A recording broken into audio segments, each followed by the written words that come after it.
आदाब, मैं आगा खुर्शीद खान। देश में 7 चरणों में होने जा रहे लोकसभा चुनाव 2024 का 26 अप्रैल को दूसरा चरण हुआ। इस चरण में 13 राज्यों, केंद्र शासित प्रदेशों की 28 लोकसभा सीट्स पर मतदान हुआ है। इन सीट्स में केरल की सभी 20 सीट, कर्नाटक की 14 सीट, बिहार की 5 सीट, महाराष्ट्र और उत्तर प्रदेश की 8-8 सीट और पश्चिम बंगाल की 5 सीट शामिल हैं। लोकसभा चुनाव के दूसरे चरण के मतदान में जबरदस्त गिरावट आई है। पहले फेज से भी बेहद कम वोटिंग हुई है। कुछ सीटों पर तो 50% का भी आंकड़ा 5 बजे तक पार नहीं हो सका।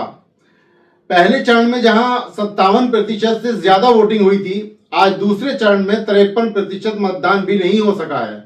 कम मतदान से हर दल के माथे पर शिकन ला दी है।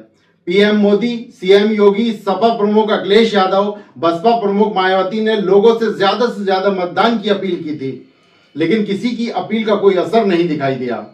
80 सीटों वाले उत्तर प्रदेश में दूसरे चरण में कुल 8 सीटों पर वोट डाले जा रहे हैं। जिन सीटों पर मतदान हुआ है उनमें अमरोहा, मेरठ, बागपत, गाजियाबाद, गौतम बुद्ध नगर, बुलंदशहर, अलीगढ़ और मथुरा लोकसभा सीट शामिल है। 8 सीटों पर कुल 91 उम्मीदवार किस्मत आजमा रहे हैं।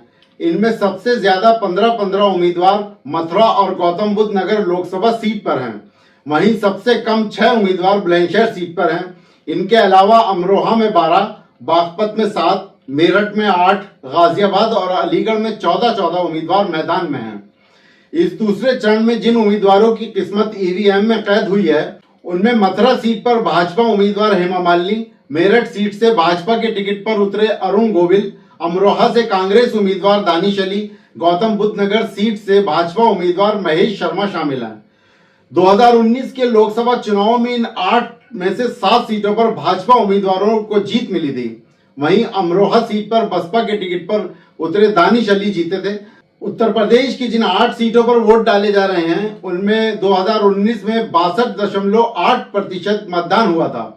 पिछले लोकसभा चुनाव में जहां कांग्रेस पार्टी अकेले चुनाव लड़ी थी, तो वहीं समाजवादी पार्टी, बहुजन समाज पार्टी और आरएलडी एक साथ मैदान में थे। हालांकि इस बार सपा का कांग्रेस के साथ गठबंधन इंडिया में है, रालोद और बीजेपी एनडीए में है। बीएसपी सभी 8 सीटों पर अपने दम पर लड़ रही है। कांग्रेस 4 सीटों पर गाजियाबाद, अमरोहा, मथुरा, बुलंदशहर से मैदान में है। मेरठ, बागपत, गौतम बुद्ध नगर और अलीगढ़ से सपा 4 सीट पर चुनाव मैदान में है। बीजेपी 7 पर चुनाव लड़ रही है, तो रालोद 1 सीट बागपत से चुनाव मैदान में है। राजनीतिक पंडितों का मानना है कि मेरठ में त्रिकोणीय चुनाव की उम्मीद थी, लेकिन वोटिंग के समय हालात बदल गए। पहले मुस्लिम में बंटवारा इंडिया गठबंधन बसपा में माना जा रहा था, लेकिन ऐसा नहीं हुआ। मुस्लिम मतदाता इंडिया गठबंधन के साथ मजबूती से जाता दिखा है। बसपा का वोट बैंक माना जाने वाले दलित वोटर्स भी इंडिया गठबंधन की कैंडिडेट सुनीता वर्मा के साथ शुरुआती रुझान के बाद जाता दिखा।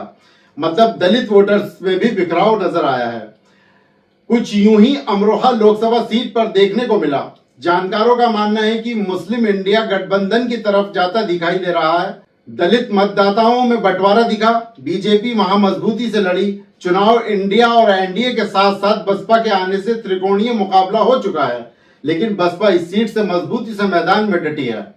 कुछ यूं ही अलीगढ़ लोकसभा सीट पर देखने को मिला है, जहां इंडिया गठबंधन और एनडीए के अलावा बसपा के मजबूती से चुनाव लड़ने से यहां भी त्रिकोणीय मुकाबला देखने को मिला है। समाजवादी पार्टी के अध्यक्ष अखिलेश यादव ने दूसरे चरण के चुनाव के दौरान कहा कि अब की बार भाजपा साफ। उन्होंने कहा कि बीजेपी भले ही दावा कर रही है कि अब की बार 400 पार, लेकिन सच्चाई यह है कि बीजेपी इस बार सत्ता से बाहर जा रही है। अभी तक आ रही खबर के मुताबिक बीजेपी गठबंधन के मुकाबले इंडिया गठबंधन मजबूत नजर आ रहा है। मेरठ, अमरोहा, मथुरा में चुनाव बहुत कड़ा माना जा रहा है। तीनों जगह आखिरी समय में कहीं न कहीं इंडिया गठबंधन के प्रत्याशियों की तरफ मतदाताओं का रुख दिखा है। अब देखना दिलचस्प होगा कि इन सभी सीटों पर जीत किस किस के खाते में जाती है।